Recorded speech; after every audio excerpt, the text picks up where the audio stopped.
बिस्मिल्लाहिर्रहमानिर्रहीम। Dear students, जैसा कि आप सभी जानते हैं, आज हमारा वीक नंबर 10 है और इसी मुनासबत से हम लेक्चर नंबर 10 को डिस्कस करेंगे। स्टूडेंट्स, आज के टॉपिक जिनको हम डिस्कस करने जा रहे हैं उसमें पहला टॉपिक जो है वो मार्केटिंग चैनल्स पे है, यानी बिजनेसेस अपने प्रोडक्ट को, अपनी सर्विसेज को before production and after production कैसे डिस्ट्रीब्यूट कर सकते हैं। चीज़ बनने के बाद उसको कस्टमर तक पहुंचाने के लिए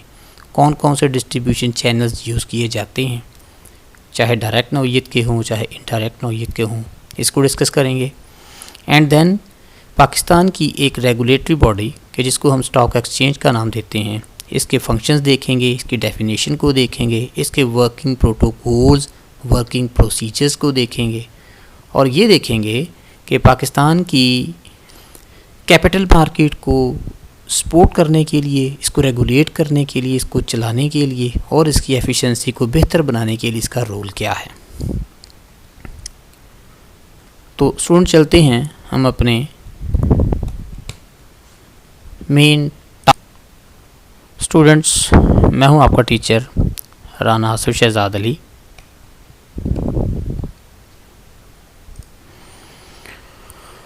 तो सबसे पहले स्टूडेंट्स हम ये देखते हैं कि distribution of goods and services किसे कहते हैं। तो distribution is the process of making a product और सर्विस अवेलेबल फॉर यूज़, यानी डिस्ट्रीब्यूशन एक ऐसा अमल है कि जिसमें हम अपनी बनाई जाने वाली फ़िज़िकल गुड्स या ख़िदमात जो कि लोगों के लिए डिफरेंट पर्पसेस के लिए अवेलेबल होती हैं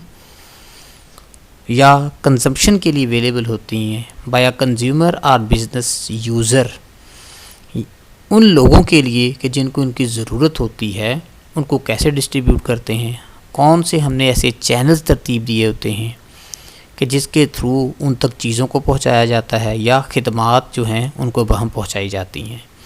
इसके लिए दोनों किस्म के चैनल्स या दोनों किस्म के मीन्स इस्तेमाल किए जा सकते हैं कि जिसको हम डायरेक्ट मीन्स और using indirect means with intermediaries. बाज़ वक़्त ऐसे भी होता है कि जब ऐसे एरिया में आपने सर्विस देनी हो कि जहाँ पे ऑलरेडी आपका कोई सेटअप मौजूद ना हो सर्विसेज के हवाले से या प्रोडक्ट के हवाले से, तो फिर आप लोकल सिनेरियो में से, उस लोकल एनवायरनमेंट में से दरमियान में किसी और शख्स को इंटरमीडियरी के तौर पे डाल लेते हैं। नॉर्मली जो इंटरमीडियरी का रोल है वो फ़िज़िकल प्रोडक्ट के अंदर ज़्यादा होता है, बिकॉज़ कि उनको चीज़ें बनानी नहीं पड़ती, वो चीज़ें एज़ इट इज़ लेके जस्ट लाइक ट्रेडर्स आगे लोगों के हवाले कर देते हैं। जबकि सर्विसेज के हवाले से जो लोगों का स्किल लेवल होता है, जो लोगों का कॉम्पिटेंसी लेवल होता है, वो डेफिनेटली बड़ा हायर रिक्वायर्ड होता है। तो इस वजह से सर्विसेज जो है वो किसी के हैंड ओवर कम ही की जाती हैं, जबकि प्रोडक्ट को किसी के भी हैंड ओवर किया जा सकता है। स्टूडेंट्स, अगर हम ये एक चार्ट जो आपके सामने मैंने ये जो बनाया हुआ है मैन्युफैक्चरिंग सेक्टर के हवाले से,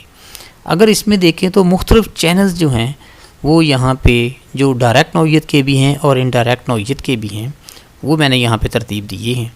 मतलब ये देखें कि मैन्युफैक्चर जब किसी चीज़ को प्रोड्यूस करता है तो वो एक होल सेल डिस्ट्रीब्यूटर के हवाले करता है।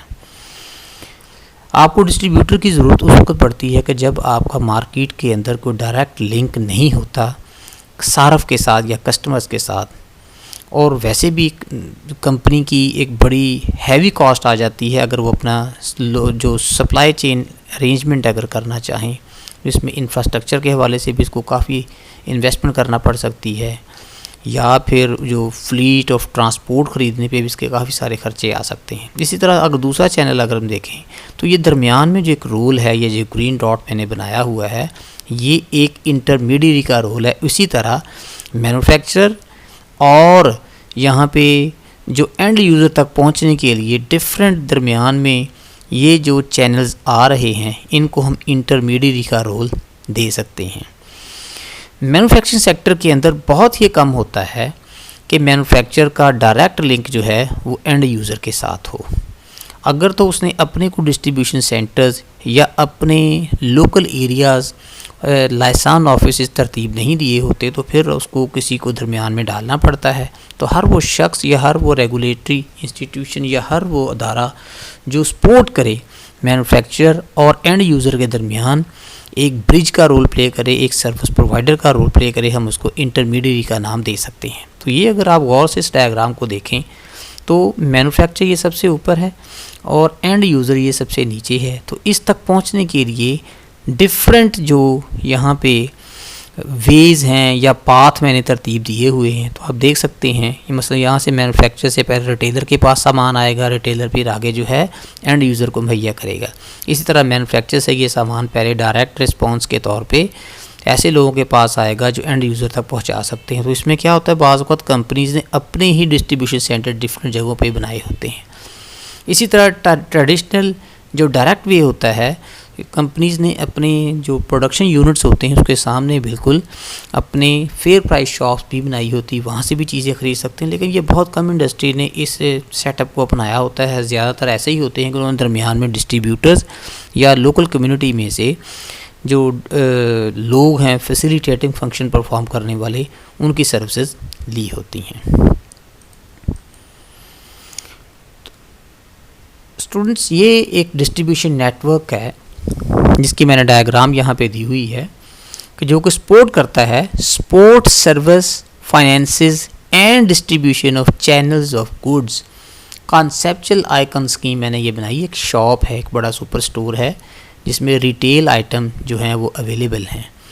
अब ये मुख्तलिफ़ किस्म के मॉड्स इस्तेमाल किए जा सकते हैं। ये नीचे मैंने एक सर्कल बनाया हुआ है जिसके चारों तरफ कोई ना कोई मॉड मैंने जो है, यानी इसका मतलब ये हुआ कि ये जो स्टोर है या इसकी जो सर्विसेज हैं प्रोडक्ट के हवाले से या सर्विसेज के हवाले से 24 आवर अवेलेबल हैं।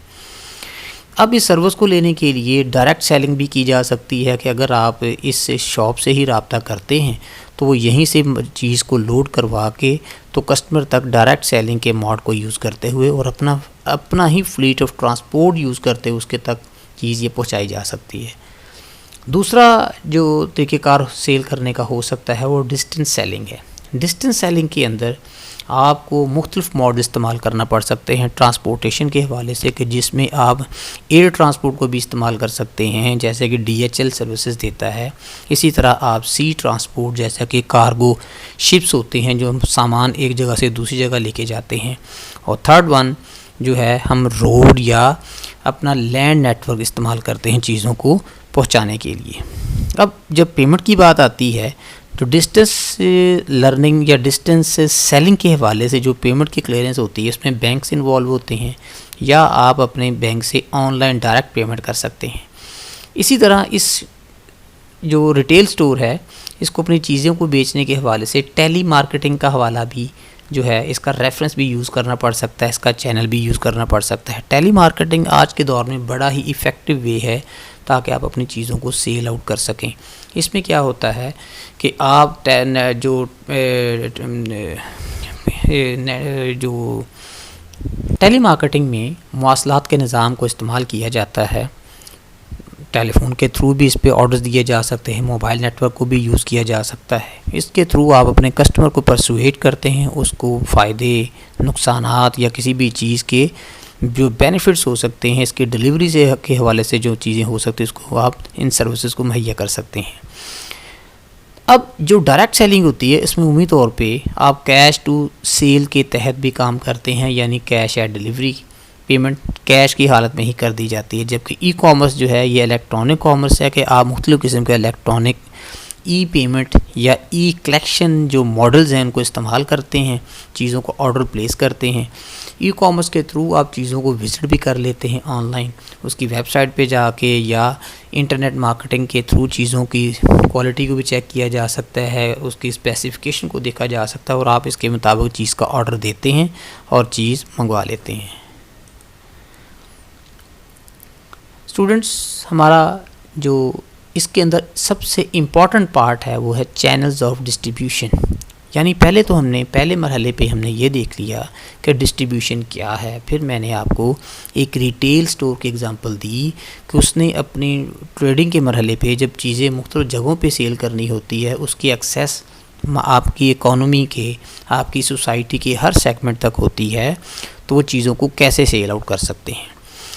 अगर हम डिस्ट्रीब्यूशन चैनल्स की बात करें तो सबसे पहले हम इसकी डेफिनेशन देखते हैं। A distribution channel represent a chain of businesses, यानी जो डिस्ट्रीब्यूशन चैनल्स हैं ये एक ऐसी चेन है कि जिसमें मुख्तलिफ बिजनेसेस एक चेन की सूरत में एक दूसरे के साथ जुड़े हुए होते हैं, यानी डिफरेंट एक्टिविटीज़ का ये एक मजमुआ होता है।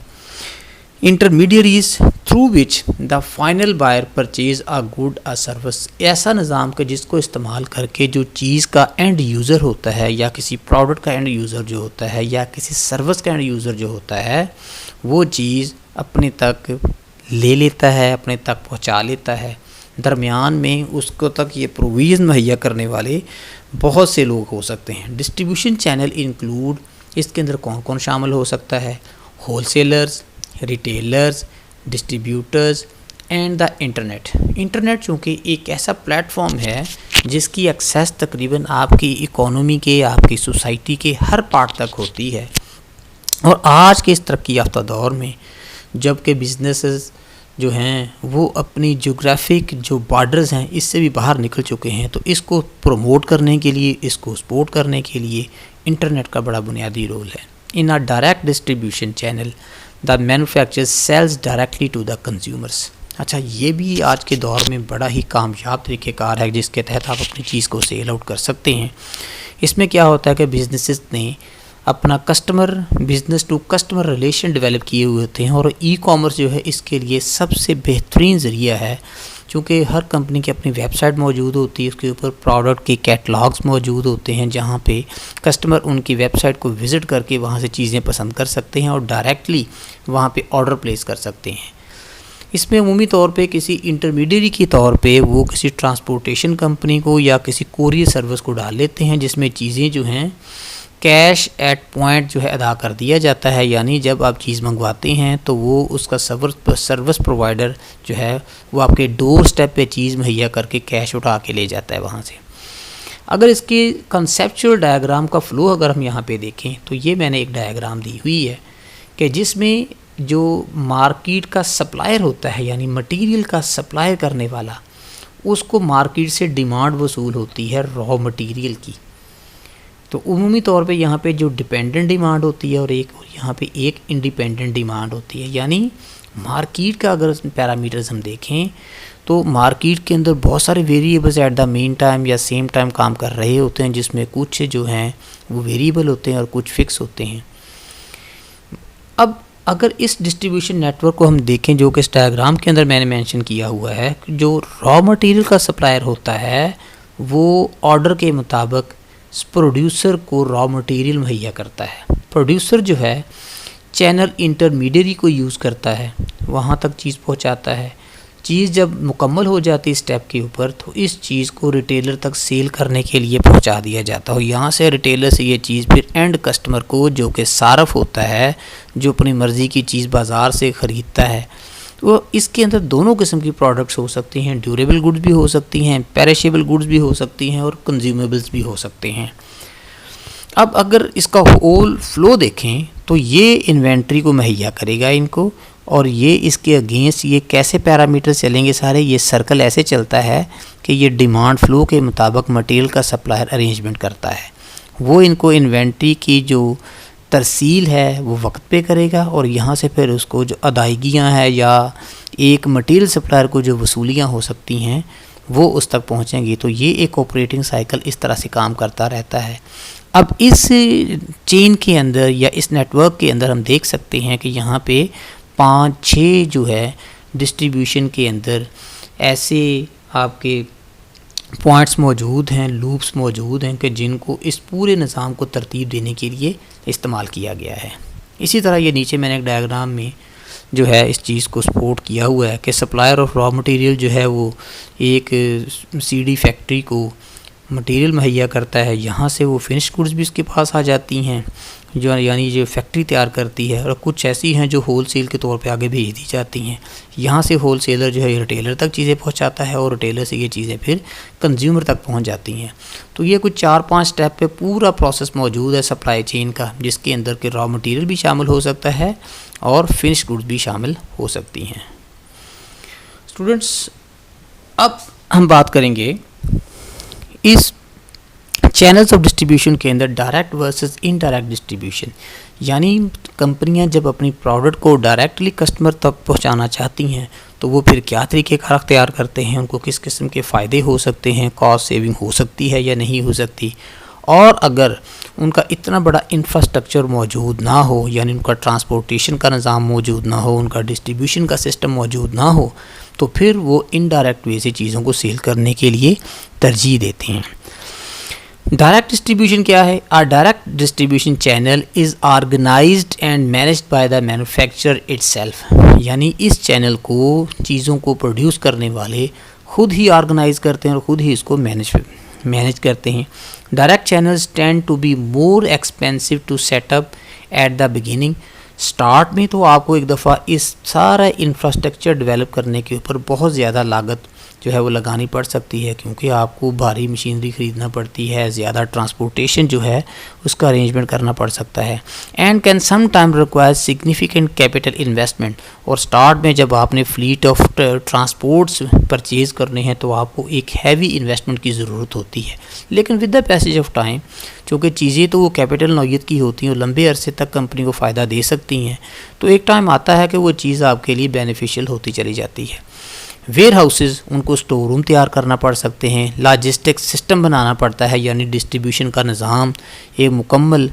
Trucks and delivery staff will needed to be set up, यानी एक ऐसा स्टाफ भी जो काम को बड़े अच्छे और स्मूथली रन कर सके। तो डायरेक्ट डिस्ट्रीब्यूशन के निज़ाम के अंदर जो प्रोड्यूसर्स होते हैं वो परचेज़र के साथ डायरेक्टली अटैच होते हैं, लेकिन इस काम के लिए कंपनी को स्टार्ट में बड़ी हैवी इन्वेस्टमेंट की ज़रूरत होती है, एक बड़ा लंबा चौड़ा इंफ्रास्ट्रक्चर तरतीब देने की ज़रूरत होती है। स्टूडेंट, दूसरा जो हमारे पास वे है वो है इनडायरेक्ट डिस्ट्रीब्यूशन, यानी इनडायरेक्ट का मतलब है कि आप बिलवास्ता तरीके से चीज़ें जो है प्रोड्यूस करने के बाद कंज्यूमर तक नहीं पहुंचाते बल्कि बिला वास्ता पहुंचाते हैं। And indirect distribution channel relies on intermediaries, इस निज़ाम के तहत आपका ज़्यादा फोकस अपना इंफ्रास्ट्रक्चर जो है डिस्ट्रीब्यूशन का वो डेवलप करने पे नहीं होता, बल्कि आपका रिलाई इंटरमीडियटली ऐसे लोगों पे होता है, ऐसी एसोसिएशंस पे होता है, ऐसे बिजनेसेस पे होता है जिनका काम लॉजिस्टिकली आपकी प्रोडक्ट को एक जगह से दूसरी जगह पे पहुंचाना होता है। टू परफॉर्म मोस्ट और ऑल द डिस्ट्रीब्यूशन फंक्शंस, जो कि डिस्ट्रीब्यूशन के निज़ाम के तमाम जो काम होते हैं उनको परफॉर्म करते हैं, otherwise known as whole sale distribution. दूसरी सूरतों में आप ये कह सकते हैं कि जो हम चीज़ें प्रोड्यूस करते हैं इसको एक होल सेल के निज़ाम के तहत मार्केट में हम पहुँचाते हैं। The most challenging part of the indirect distribution channel is that, इस यहाँ पे स्टूडेंट्स ये चीज़ याद रखने की है कि यह सबसे ज़्यादा जो मुश्किल काम है इनडायरेक्ट डिस्ट्रीब्यूशन के अंदर, is that another party has to be entrusted with the manufacturer's products and customer interaction, यानी वो जो दरमियान का रोल प्ले करने वाली कंपनियां हैं वो मैन्युफैक्चरर के निज़ाम के साथ या उसके ऊपर उसका मुकम्मल रिलाय होना चाहिए, उसके साथ उसका मुकम्मल ट्रस्ट होना चाहिए कि जैसे जैसे वो कहेगा उसको चीज़ों को की रसाई जो है वो दे दी जाएगी। तो स्टूडेंट्स, अब जो हमने ये डायरेक्ट डिस्ट्रीब्यूशन या इनडायरेक्ट डिस्ट्रीब्यूशन को डिस्कस किया है, तो यहाँ पे अगर हम देखें कि कंपनी प्रोडक्ट या सर्विसेज को जब प्रोड्यूस करती है तो कुछ डायरेक्ट सेल के थ्रू आप कर सकते हैं, यानी कंपनीज़ ने अपने कस्टमर्स के साथ, अपनी सोसाइटी के साथ डायरेक्ट अपने रिलेशंस भी डेवलप कर लिए होते हैं। या दूसरी सूरतों में जब इनडायरेक्ट वे होता है तो आप चैनल्स या सेल्स मार्केटिंग को इस्तेमाल करते हैं, यानी एक ऐसी टीम इस्तेमाल की जाती है जिनकी एक्सेस मुख्तलिफ मार्केट्स तक होती है, मुख्तलिफ जो सोसाइटी के जैसे मेंबर्स जो अपने टेस्ट, अपने इनकम क्लास या अपनी ज़रूरियात के मुताबिक चीज़ें मुहैया करते हैं उन तक होती है। इस इनडायरेक्ट वे के अंदर आप पार्टनर्स को भी ले सकते हैं और एक ऐसी इंटरमीडिएट कंपनी भी ले सकते हैं जो आपके काम को सपोर्ट करते हैं। तो मतलब यहाँ पे समझाने का ये है कि डायरेक्ट डिस्ट्रीब्यूशन के निज़ाम के तहत चीज़ें डायरेक्टली कस्टमर तक पहुंचा दी जाती हैं, जबकि इनडायरेक्ट वे में आप डायरेक्टली कस्टमर के साथ अटैच नहीं होते, बल्कि कस्टमर और प्रोड्यूसर के दरमियान में एक या दो लोगों का जो एक नेटवर्क होता है उसको इस्तेमाल कर लिया जाता है कि जिसके अंदर जो हैं डिस्ट्रीब्यूटर भी हो सकते हैं या फिर आप लोकल मार्केट से अपनी प्रोडक्ट के पार्टनर भी ले लेते हैं। और स्टैटिस्टिक्स यही कहती है कि आज तक जितना बिज़नेस हो रहा है उसमें तकरीबन 25% ग्लोबल सेल जो होती है उसका तकरीबन 25% ऐसा है जो कि डायरेक्ट सेल के थ्रू होता है, जबकि तकरीबन 75% ऐसा रोल है या ऐसा शेयर है मार्केट का जो कि इनडायरेक्ट चैनल्स के थ्रू मार्केट में से अपना हिस्सा वसूल करता है। हम इस मरहले पे अब देखेंगे फंक्शंस ऑफ चैनल्स कि ये जो चैनल्स मुख्तलिफ़ किस्म के तरतीब दे दिए गए हैं जो कि इंडस्ट्रियल प्रोडक्ट के हवाले से डिफरेंट हो सकते हैं, मार्केटिंग गुड्स जो होती है या कंज्यूमर गुड्स जो होती हैं उनके लिए ये डिफरेंट हो सकते हैं। रोल ऑफ मार्केटिंग चैनल्स, पहले तो हम ये डिस्कस करेंगे कि हमारी सोसाइटी के अंदर सेल की प्रमोशन के अंदर, बिज़नेस की रनिंग के अंदर या बिज़नेस की प्रमोशन के अंदर इन मार्केटिंग या डिस्ट्रीब्यूशन के जो चैनल्स होते हैं इनका रोल क्या होता है। Producer gain effectiveness and efficiency by using intermediaries through, यानी जो प्रोड्यूसर्स होते हैं वो इफ़ेक्टिवली अपनी चीज़ को बना सकते हैं और एफिशिएंटली मार्केट में डिस्ट्रीब्यूट कर सकते हैं फॉर सेल। बिकॉज क्यों, उनको एक लंबा चौड़ा जो है वो एक इंफ्रास्ट्रक्चर डेवलप करने की ज़रूरत नहीं होती कि पहले तो वो सारा जोर चीज़ को बनाने पे लगाएं, सेकंड स्टेप पे फिर उन चीज़ों को डिस्ट्रीब्यूशन पे इन्वेस्टमेंट करें। तो बाज़ औक़ात कंपनियों का कैपिटल या उसका जो कैपिटल स्ट्रक्चर है वो इतना ज़्यादा साउंड और स्ट्रॉन्ग ना होने की वजह से फिर वो अपनी कस्टमर तक पहुंचने के लिए मुख्तलिफ चैनल्स या इंटरमीडियरी को यूज़ करते हैं। अब ये इंटरमीडियरी कैसे आते हैं, कॉन्टैक्ट्स, उनके जो रवाबित होते हैं उनको इस्तेमाल किया जाता है, एक्सपीरियंसेस जो होते हैं, क्योंकि आप ऐसे लोगों को इंटरमीडियरी के तौर पे डालते हैं कि जिनका मार्केट में ऑपरेट करने का, मार्केट के साथ इंटरेक्ट करने का एक लंबा एक्सपीरियंस होता है। स्केल ऑफ ऑपरेशंस, अगर आपका एरिया ऑफ ऑपरेशन वसी हो, बड़ा हो, तो फिर आपको अपनी चीज़ों को मुख्तलिफ एरियाज़ तक, मुख्तलिफ सोसाइटी के सेगमेंट्स तक पहुंचाने के लिए ऐसे लोग दरकार होते हैं। और स्पेशलाइजेशन, बाज़ लोग ऐसे भी हैं जिनका सप्लाई चेन या डिस्ट्रीब्यूशन का जो निज़ाम होता है इसके ऊपर बड़ी कमांड होती है, वो स्पेशलिस्ट होते हैं। जैसा कि पाकिस्तान के अंदर Draaz.com काम कर रहा है, ये भी मार्केटिंग को प्रमोट करने वाली एक लॉजिस्टिक कंपनी है जो मुख्तलिफ प्रोड्यूसर से, मुख्तलिफ ट्रेडर से चीज़ें उठाती है और आगे इनको बेचती है, जिसमें वो मुख्तलिफ तरीक़ों से अपना हिस्सा निकाल लेते हैं, जिसमें वो ट्रांसपोर्टेशन को भी यूज़ करते हैं, वो कार्गोज़ को भी यूज़ करते हैं, वो कोरियर सर्विसेज को भी यूज़ करते हैं and so on. Make available goods and services widely available to the target market. अच्छा, अब अगर इस शेयरिंग इकोनॉमी के कॉन्सेप्ट को हम देखें तो इस निज़ाम के तहत बहुत सारे लोग जुड़े हुए होते हैं जो कमा रहे हैं। मसलन आज के दौर में हम फूड पांडा की सर्विसेज को देखते हैं कि फूड पांडा बेसिकली एक सप्लाई चेन की कंपनी है, एक फैसिलिटेटिंग कंपनी है जो कस्टमर से ऑर्डर वसूल करती है और वहाँ से चीज़ जाकर उठाती है कि जिनकी प्रोडक्ट को लोग पसंद करते हैं। इस कंपनी का इंटरमीडियरी रोल ये होता है कि ये एक ब्रिज का काम कर रही है कस्टमर के दरमियान में और प्रोड्यूसर के दरमियान में। Channel function perform by intermediates, अमूमी तौर पे इसको हम 3 हिस्सों में तकसीम कर सकते हैं, जिसमें ट्रांजैक्शनल फंक्शंस हो सकते हैं, लॉजिस्टिकल फंक्शंस हो सकते हैं। ट्रांजैक्शनल फंक्शंस का मतलब ये है, यहाँ से हम 3 चीज़ें डिसाइड कर सकते हैं, कॉन्टैक्टिंग और प्रोमोशन, यानी अपने रवाबत को इस्तेमाल करते हुए चीज़ की प्रमोशन करनी। नंबर 2 का ट्रांजैक्शन फंक्शन में हो सकता है नेगोशिएटिंग, मुज़ाकराती काम जो होता है, यानी अगर किसी को मोटिवेट करना हो, किसी को परसुएट करना हो तो ये कंपनियाँ ये रोल भी प्ले कर सकती हैं। रिस्क टेकिंग, क्योंकि रिस्क टेकिंग, कौन सा बिज़नेस ऐसा है कि जिसके अंदर रिस्क नहीं होता। तो ट्रांजैक्शन जब बिज़नेस की वकूफ़ पज़ीर होती है तो उसके अंदर एक रिस्क ऑलरेडी इन्वॉल्व होता है। लॉजिस्टिक फंक्शन कहते हैं कि चीज़ को एक जगह से उठाना और किसी दूसरी जगह पे पहुंचा देना, कॉस्ट एस्टिमेट देख लिया जाता है। इसमें फ़िज़िकल डिस्ट्रीब्यूशन होती है, जैसा कि बड़े बड़े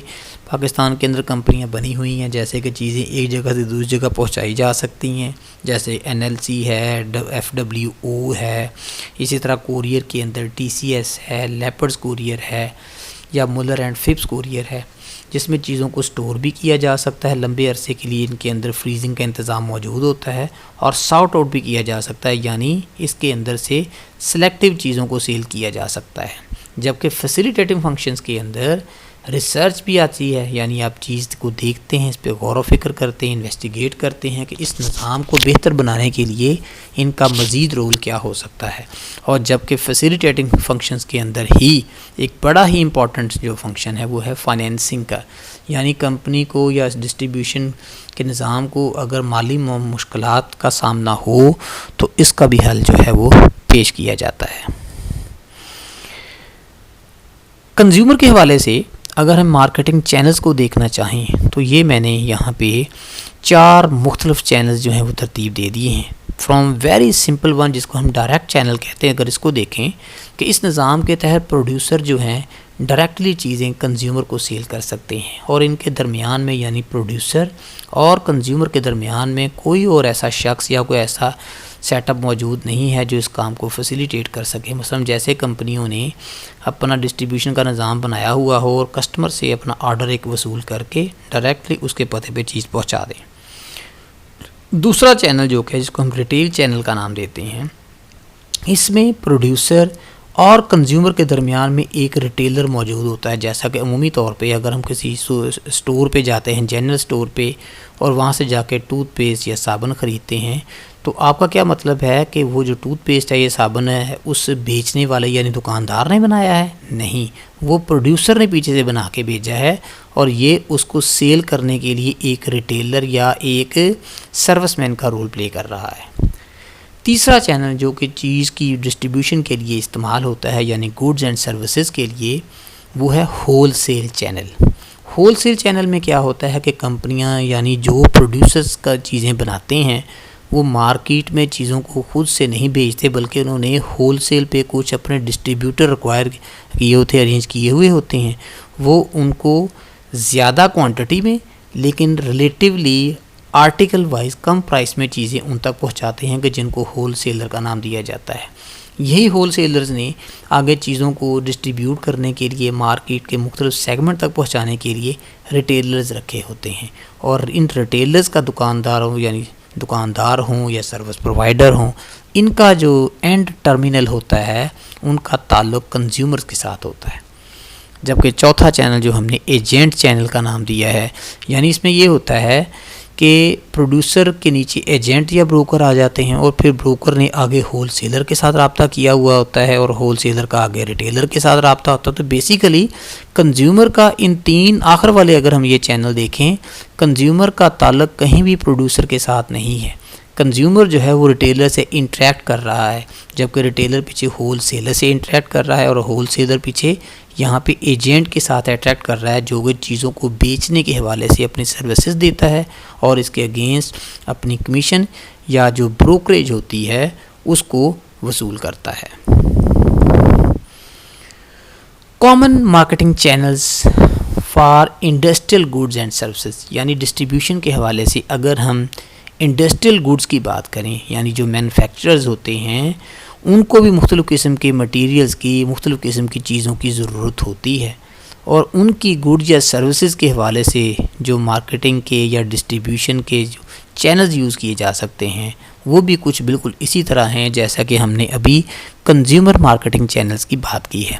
अगर सिंपल वन अगर यहाँ पे हम देखें, प्रोड्यूसर IBM का आगे इंडस्ट्रियल यूज़र के साथ रिलेशन है, यानी IBM भी एक मैन्युफैक्चरर है। अब ये जो एक पार्ट बनाता है वो भी फर्दर आगे इंडस्ट्री के अंदर ही इस्तेमाल होती है। मसलन हमारे यहाँ पे मुख्तलिफ़ केमिकल्स बनाने वाली कंपनियाँ जो केमिकल्स बनाती हैं और फिर उन केमिकल्स को लेकर दूसरी कंपनियाँ अपने रॉ मटेरियल के तौर पे इस्तेमाल करती हैं, तो इनको भी तो अपनी चीज़ों को मार्केटाइज़ करने के लिए, इसको एडवर्टाइज़ करने के लिए, इसको डिस्ट्रीब्यूट करने के लिए एक निज़ाम की ज़रूरत होती है। दूसरा जो बी प्रोड्यूसर मैंने तरतीब दिया है वो है कैटरपिलर्स, और ये इंडस्ट्रियल यूज़र के दरमियान जब चीज़ पहुंचती है तो यहाँ पे फिर एक इंटरमीडिएट रोल आ जाता है जिसको इंडस्ट्रियल डिस्ट्रीब्यूटर का नाम दिया जाता है। यानी ये जो इंडस्ट्रियल डिस्ट्रीब्यूटर होता है ये चीज़ें पीछे बनाने वाले से लेता है और मार्केट में जहाँ जहाँ पे इसकी ज़रूरत होती है उन चीज़ों को मुहैया करता है और इसने चीज़ों की प्रोविज़न के हवाले से अपना एक हिस्सा तरतीब दिया हुआ होता है। थर्ड चैनल जो है प्रोड्यूसर का, हमें स्टेक फास्टनर कंपनी का नाम दे सकते हैं। एक ऐसी कंपनी जिसने आगे फर्दर एजेंट्स रखे होते हैं और ये अपनी चीज़ों को सेल करने के लिए इन एजेंट्स को यूज़ करते हैं और इन एजेंट्स के बगैर ये चीज़ों को मार्केट में किसी भी जगह पे डिस्ट्रीब्यूशन के लिए नहीं भेजते। और इनका एजेंट्स का आगे ताल्लुक़ जो है वो इंडस्ट्रियल यूज़र्स के साथ होता है। ये चीज़ें उनको मुख्तलिफ़ क्वालिटी की और मुख्तलिफ़ नेचर की जो है मुहैया करके और इसके अगेंस्ट अपनी कमीशन चार्ज कर लेता है। अब स्टूडेंट्स ये चीज़ याद रखने वाली है कि यहाँ पे जो एजेंट का रोल है ये इंडस्ट्रियल यूज़र से भी अपनी कमीशन वसूल कर सकता है और जबकि जिसके बिहाफ पे ये चीज़ें सेल कर रहा है ये उससे भी अपनी कमीशन ले सकता है। और जबकि चौथा जो चैनल्स मैंने इंडस्ट्रियल गुड्स एंड सर्विसेज के डिस्ट्रीब्यूशन के हवाले से तरतीब दिया है उसमें सबसे पहले हार्कमैन इलेक्ट्रिक यानी कंपनी का हवाला दिया हुआ है। इसने आगे एजेंट के साथ बात की हुई है। ये इतनी पेन नहीं लेता कि मार्केट का जाके सर्वे करे, कस्टमर की जांच पड़ताल कर ले, बल्कि इसने एजेंट्स रखे हुए हैं, चीज़ें बनाई जानी हैं और आगे इसने ये चीज़ें एजेंट्स को मुहैया कर देनी है। एजेंट ने आगे इंडस्ट्रियल डिस्ट्रीब्यूटर तक ये चीज़ें पहुंचा देनी है और डिस्ट्रीब्यूटर ने आगे फिर फर्दर जहाँ पे इनकी ज़रूरत होती है यानी इंडस्ट्रियल गुड्स एंड सर्विसेज जहाँ पे इस्तेमाल होती है वहाँ तक पहुँचा दिया जाता है। तो स्टूडेंट्स नॉर्मली अगर हम देखें जो कंज्यूमर गुड्स होती हैं यानी ऐसी चीज़ें जो सारा रोज़मर्रा ज़िंदगी में इस्तेमाल करते हैं या फिर हमारी जो इंडस्ट्रियल गुड्स होती हैं उनकी सप्लाई में अगर हम देखें तो तकरीबन चैनल्स ऑफ डिस्ट्रीब्यूशन या जो तकसीम कार का निज़ाम है वो तकरीबन मिलता जुलता है, बहुत माइनर सा डिफरेंस है। स्टूडेंट्स इस स्टेज पे हम ये देखेंगे कि वो कौन कौन से फैक्टर्स ऐसे हैं कि जब हम किसी चैनल को सिलेक्ट करने लगें या उसकी को गौर व फिक्र करने लगें कि हमें कौन सा चैनल सेलेक्ट करना चाहिए। नॉर्मली ये होता है कि एक प्रोड्यूसर जो है जब किसी चैनल को सिलेक्ट करने लगता है तो उससे पहले वो एक cost time and benefit analysis ज़रूर करता है। इसका मतलब ये हुआ कि जब आप किसी चैनल को सिलेक्ट करते हैं तो इसको 3 एंगल से इसकी असेसमेंट हम ज़रूर करते हैं कि इसके ऊपर कॉस्ट क्या आएगी, इसका टाइम कितना होगा और हम इसके इस्तेमाल से क्या क्या बेनिफिट ले सकते हैं जो हमारे बिज़नेस की प्रमोशन का बाइस बने। तो सबसे पहले बात करते हैं उन फैक्टर्स की कि जो कि बुनियाद बनते हैं इन चैनल्स को सिलेक्ट करने के लिए। Issues that influence channel strategy वो क्या हैं? सबसे पहले फैक्टर्स अफेक्टिंग चैनल चॉइस, यानी वो कौन से फैक्टर्स ऐसे हैं कि जिनको हम मद्देनज़र रखते हैं जब हम चॉइस करना चाहें कि हमने चैनल्स कौन सा सिलेक्ट करना है अपने बिज़नेस की प्रमोशन के लिए, अपने गुड्स एंड सर्विसेज की डिस्ट्रीब्यूशन के लिए, चाहे वो आपके इंडस्ट्रियल यूज़र्स हों या वो आपके कंज्यूमर्स हों यानी एंड सारफ हों। इसमें उम्मी तौर पे ये जो 4 फैक्टर्स हैं इनको बड़ी अहमियत दी जाती है। सबसे पहले तो होते हैं प्रोडक्ट फैक्टर्स, यानी प्रोडक्ट की नेचर क्या है, आया वो पेरिशेबल गुड्स हैं या वो ड्यूरेबल गुड्स हैं या वो गिफन गुड्स हैं, यानी प्रोडक्ट के फीचर्स को सामने रखते हुए भी हम चैनल्स का इंतखाब करते हैं। अगर किसी चीज़ की मार्केट के अंदर जो हमने रसाई है या उस चीज़ की जो पहुंच है वो जल्दी देनी है तो फिर हम एक ऐसा चैनल जो है सिलेक्ट करते हैं जिसमें चीज़ों को पहुंचाने का, टेक ओवर करने का कोई डिले नहीं होता। दूसरा जो है वो पार्टनर फैक्टर्स आते हैं। बाज़ औक़ात आपका इंफ्रास्ट्रक्चर इतना वसी नहीं होता या आप किसी ख़ास एरिए के लोगों की जो मेंटालिटी है उसको नहीं समझते, आप कल्चर को नहीं समझते, तो फिर आप उस लोकल कम्युनिटी में से किसी और इन्वेस्टर को अपने पार्टनर के तौर पे ले लेते हैं। और जब चीज़ें आपका काम फिर सिर्फ ये होता है कि आपने चीज़ें मैन्युफैक्चरिंग फैसिलिटी से उठा के सिर्फ पार्टनर्स तक आपने पहुंचा देनी होती हैं, बाकी पार्टनर्स का रोल होता है कि वो लोकल मार्केट को कवर कैसे करता है। इसी तरह तीसरे लेवल पे जब हम ये देखना चाहें कि हमें कौन सा चैनल डिस्ट्रीब्यूशन के लिए सिलेक्ट करना चाहिए तो हम कस्टमर फैक्टर्स भी करते हैं। ये जो मार्केटर्स होते हैं ना, ये चीज़ों के हवाले से और कम्युनिटी की पसंद या नापसंद को देखते हुए कस्टमर के 3 सेगमेंट बनाते हैं जिनको हम कस्टमर सेगमेंटेशन या मार्केट सेगमेंटेशन का नाम देते हैं। यानी अमूमी तौर पे स्टूडेंट्स ये आप जानते हैं कि हमारी सोसाइटी के भी 3 पार्ट हैं, एक लोअर क्लास है, एक मिडिल क्लास है और एक अपर क्लास है। अब इंसान जिस भी क्लास से रिलेट करता है या रिलेशन रखता है उसकी आदात, उसके अखराजात, उसका यूजेज सोसाइटी के अंदर मूवमेंट उसके मुताबिक ही होती है। और इसके अलावा अदर फैक्टर्स जो हैं वो मार्केट फैक्टर्स कह सकते हैं कि मार्केट के हवाले से आप ये देख लेते हैं कि कहाँ कहाँ तक रसाई है, जिसमें जियोग्राफिक डिस्पर्शन का पहलू भी बड़ा अहम होता है, और जो आपकी इंफ्रास्ट्रक्चर डेवलपमेंट पे जो लागत हो सकती है इसमें भी बड़ा ही अहम रोल होता है। इसी तरह दूसरे लेवल पे हम देखेंगे लेवल ऑफ डिस्ट्रीब्यूशन इंटेंसिटी, यानी चीज़ों को जब आपने तकसीम करना है उनकी इंटेंसिटी क्या है, उनका वॉल्यूम क्या है, चीज़ें किस नौइयत की हैं, चीज़ें ख़राब होने वाली हैं या ज़्यादा दिनों तक स्टोर किया जा सकता है। तो अगर इस हवाले से हम देखते हैं तो इसमें भी हमारे ये 3 जो फैक्टर्स हैं ये बड़े अहम हैं इंटेंसिटी के हवाले से, जिसमें सबसे पहले इंटेंसिव गुड्स हो सकती हैं, सेलेक्टिव गुड्स हो सकती हैं या एक्सक्लूसिव गुड्स हो सकती हैं। अब इसके मकासद क्या होते हैं? इंटेंसिव जो हैं इसका मतलब ये है कि फौरी क्लियरली अगर आपको किसी चीज़ के मतलब पता चलता है तो आपका रिस्पॉन्स उसी वक्त आप उसको देते हैं। अचीव मैस मार्केट सेलिंग, यानी बड़े पैमाने पे इसमें सेल की जाती है। कन्वीनियंस गुड्स, ऐसी चीज़ें इसमें मुहैया की जाती हैं जो कि आम ज़िंदगी को फैसिलिटेट करने वाली होती हैं, आम कस्टमर की रोज़मर्रा ज़िंदगी में इस्तेमाल होने वाली चीज़ें होती हैं। इसमें नंबर ऑफ़ इंटरमीडिएट्स बहुत सारे हो सकते हैं, बहुत सारे लोगों को दरमियानी या डिस्ट्रीब्यूशन का रोल दिया जा सकता है। सेलेक्टिव, दूसरे जो इसके अंदर फैक्टर है उसको हम सेलेक्टिव डिस्ट्रीब्यूशन इंटेंसिटी कह सकते हैं। Work with the selected intermediates, यानी आपने मार्केट में से कुछ लोगों को सिलेक्ट किया हुआ होता है पार्टनर डिस्ट्रीब्यूटर के तौर पे कि आपने चीज़ें उन तक पहुंचानी होती हैं। Shopping and some speciality goods, इसके अंदर कुछ चीज़ों की भी कैटेगराइज किया हुआ होता है आपने कि कौन सी चीज़ें आपने इस निज़ाम के तहत सेल करनी है, और कुछ लोगों को भी इंटरमीडिएट के तौर पे आपने सॉर्ट आउट किया हुआ होता है कि उनको हमने अपने इस तमाम निज़ाम के अंदर इस्तेमाल करना है। ये भी नंबर ऑफ़ इंटरमीडिएरीज जो हैं इसकी एक से ज़्यादा हो सकती हैं और मैनी हो सकती हैं। तीसरी कैटेगरी जो है कि जिसकी बुनियाद पे हम डिस्ट्रीब्यूशन इंटेंसिटी को देखते हैं वो है एक्सक्लूसिव। एक्सक्लूसिव कहते हैं मुकम्मल तौर पे। वर्क विद सिंगल इंटरमीडियरी, इसमें सिर्फ आप एक ही इंटरमीडियरी या एक सर्विस प्रोवाइडर को या डिस्ट्रीब्यूटर को सिलेक्ट करते हैं, उसी को सारा निज़ाम दिया जाता है। जैसा कि हमारे इस शहर के अंदर अमूमी तौर पे बड़ी बड़ी कंपनियों ने जो अपने डिस्ट्रीब्यूशन का निज़ाम बनाए हुए हैं तो वो एक ही डिस्ट्रीब्यूटर एक पूरे शहर के लिए या एक जियोग्राफिक पार्ट के लिए लेते हैं ताकि वो ज़्यादा तवज्जो के साथ अपने बिज़नेस को प्रमोट कर सके। Speciality goods and industrial equipment जो होते हैं वो इसके कैटेगरी में आते हैं, यानी इसमें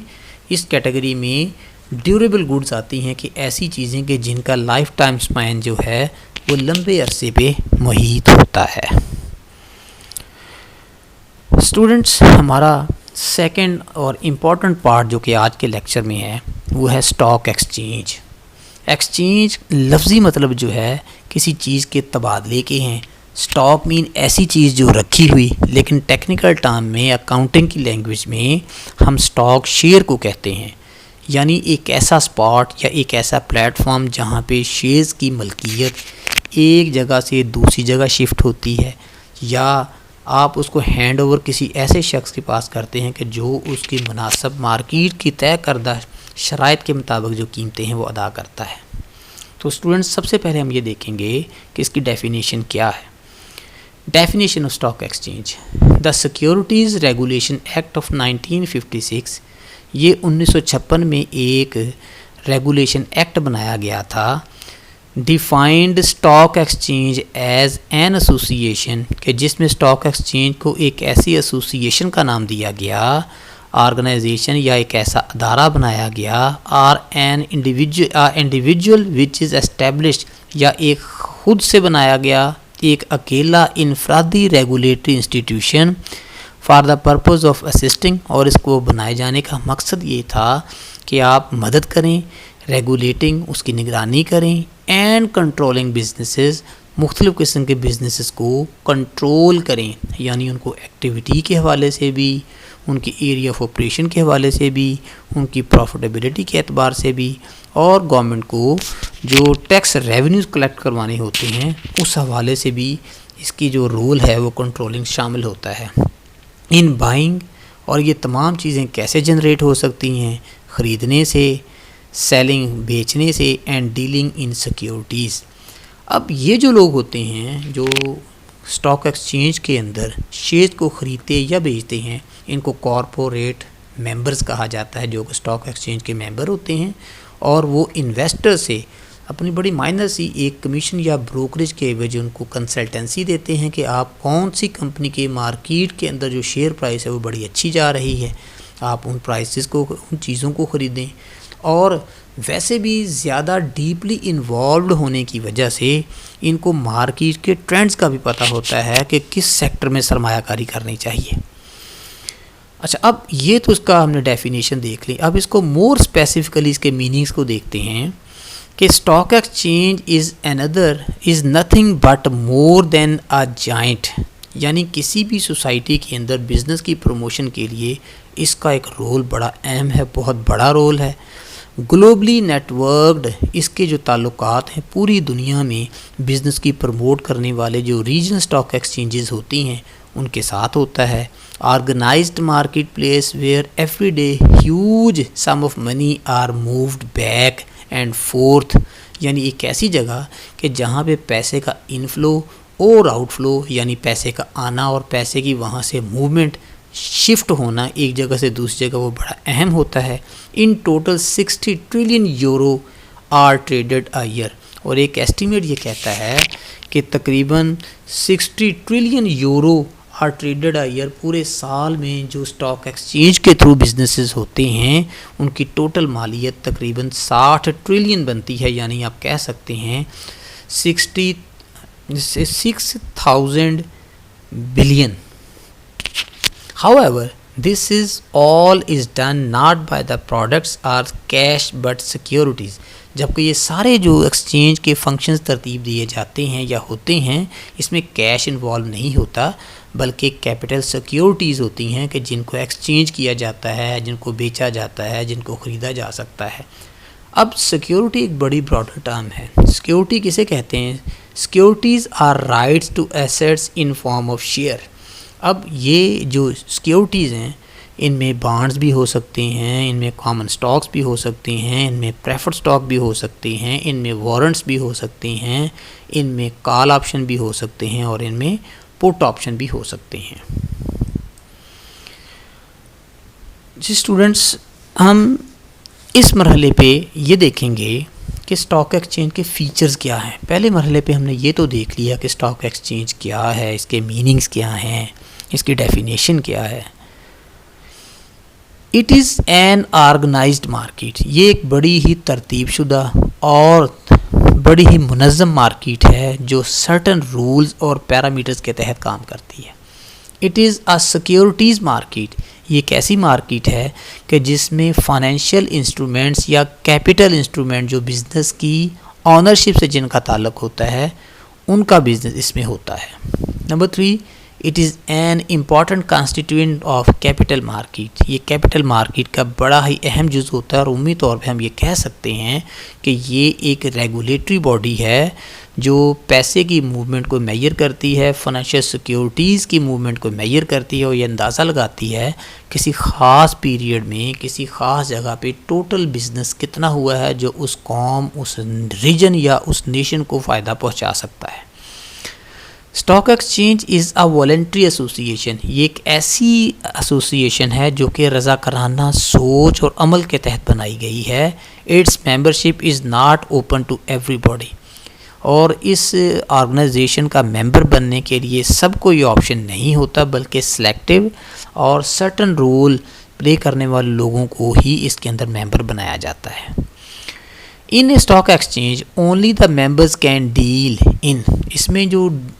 इसके मेंबर्स होते हैं सिर्फ वही सिक्योरिटीज़ को ख़रीद या बेच सकते हैं, बाय और sell securities. The members of stock exchange can buy and sell securities either as broker for और on behalf of their clients, यानी ये जो कॉरपोरेट मेंबर्स होते हैं सिर्फ यही लोग सरमायाकारी कर सकते हैं, यानी शेयर्स, बॉन्ड या अदर सिक्योरिटीज़ को ख़रीद सकते हैं या बेच सकते हैं। अमूमी तौर पे ये लोग जो फॉरेन इन्वेस्टर्स होते हैं या हमारे नेशनल जो इन्वेस्टर्स होते हैं उनको सपोर्ट देते हैं, उनको कंसल्टेंसी देते हैं, उनको टेक्निकल गाइडेंस देते हैं कि आपने किस कंपनी के शेयर ख़रीदनी है या मार्केट का ट्रेंड इस वक्त क्या चल रहा है, आया आपको किसी कंपनी में शेयर्स ख़रीदने चाहिए या किसी कंपनी में बॉन्ड्स ख़रीदने चाहिए। तो टेक्निकल वजूहात को मद्देनज़र रखने के बाद ही आप फैसला करते हैं कि आपने शेयर्स लेने हैं यानी कंपनी का ऑनर बनना है, या कंपनी की आपने बॉन्ड्स ख़रीदने हैं यानी कंपनी का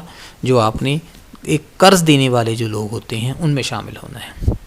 the dealing in stock exchange are under certain accepted code of conduct.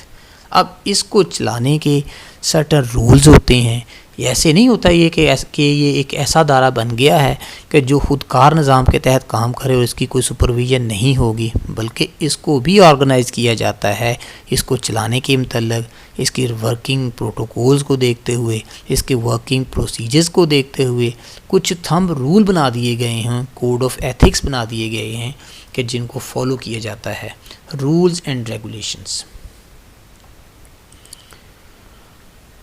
आज की स्टूडेंट्स हमारी जो आखिरी स्लाइड है या आखिरी इशू है, इसमें हम ये देखेंगे कि स्टॉक एक्सचेंज जो है वो किसी भी सोसाइटी के अंदर बिज़नेस की प्रमोशन के लिए, बिज़नेस की रेगुलेशन के लिए कौन कौन से इम्पॉर्टेंट फंक्शंस है जो परफॉर्म कर सकता है, और इनको हम इस एंगल से भी बात कर सकते हैं कि इसके ऑब्जेक्टिव्स क्या हैं, या किसी भी कंट्री के अंदर, किसी भी सोसाइटी के अंदर, किसी भी ज्योग्राफिक पार्ट के अंदर, या किसी भी जो एक सेपरेट कॉन्स्टिट्यूएंसी के अंदर स्टॉक एक्सचेंज का क्या रोल होता है। सबसे पहला जो इसका रोल या फंक्शन होता है, to safeguard the interest of investing public. सबसे पहले तो इसने इस चीज़ को मद्देनज़र रखना होता है कि जो लोग इस मार्केट में सरमायाकारी कर रहे हैं उनके इंटरेस्ट को कैसे सेफ करना है। To establish and promote honourable and just practices in securities transactions, यानी इस चीज़ को मुमकिन बनाना कि जो लोग इसमें सरमायाकारी कर रहे हैं उनके पैसे के हवाले भी की जाए, हिफाजत भी की जाए और इसकी प्रमोशन का अहतमाम भी किया जाए, ताकि इन्वेस्टर को ये यकीन दिलाया जाए कि वो जो अपना पैसा यहाँ इन्वेस्ट कर रहे हैं वो महफूज हाथों में होगा और उसमें किसी किस्म की प्रॉब्लम नहीं होगी। To promote, develop and maintain a well regulated market for dealing in securities. एक ऐसा प्लेटफॉर्म, एक ऐसी मार्केट मुहैया करना, एस्टेब्लिश करना कि जहाँ पे किसी भी मुल्क की या आउटसाइडर इन्वेस्टर की सिक्योरिटीज़ का बिज़नेस हो सकता है।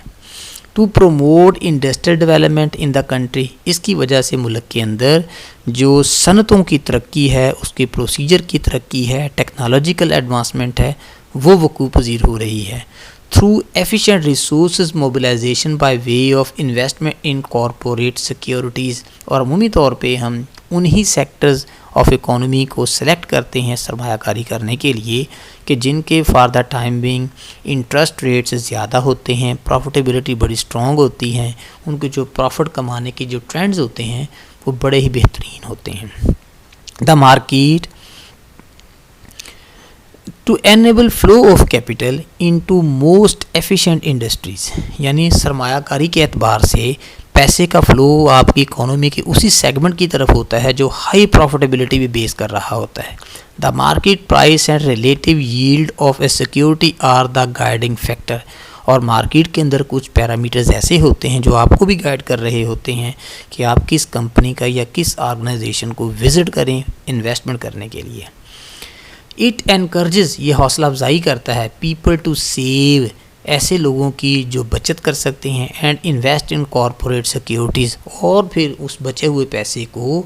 मुख्तलिफ प्रॉफिटेबल सेक्टर्स के अंदर सरमायाकारी करते हैं, thereby accelerating a capital formation, और इस चीज़ को मुमकिन बनाते हैं कि सरमाया इकट्ठा करने का, सरमाया बनाने का, या सरमाए को इस्तेमाल में ला के जो अपने बेनिफिट्स को मैक्सिमाइज़ किया जा सकता है वो कैसे हो सकता है, या शेयर होल्डर्स की या कंपनी के जो प्रोमोटर्स होते हैं, कंपनी के मालकान जो होते हैं, उनकी जो फाइनेंशियल वर्थ है उसको कैसे बढ़ाया जाए, उसको कैसे रेगुलेट किया जाए, और उनको इससे मुतल्लिक टेंशन फ्री कैसे किया जाए। रेजिंग लॉन्ग टर्म कैपिटल, एक ऐसा सरमाए का इंतज़ाम करना जिसको लंबे अरसे के लिए कंपनियां इस्तेमाल कर सकती हैं। The existence of a stock exchange enable companies to raise permanent capital. Stock exchange इस चीज़ को भी मुमकिन बनाती हैं कंपनियों के लिए, कोई ऐसा सोर्स अपने लिए परमानेंटली बना लें कि जो बिज़नेस की प्रमोशन के लिए, बिज़नेस को चलाने के लिए, बिज़नेस की एग्जिस्टेंस के लिए बड़ा ही बुनियादी और अहम रोल प्ले करता है। स्टूडेंट्स,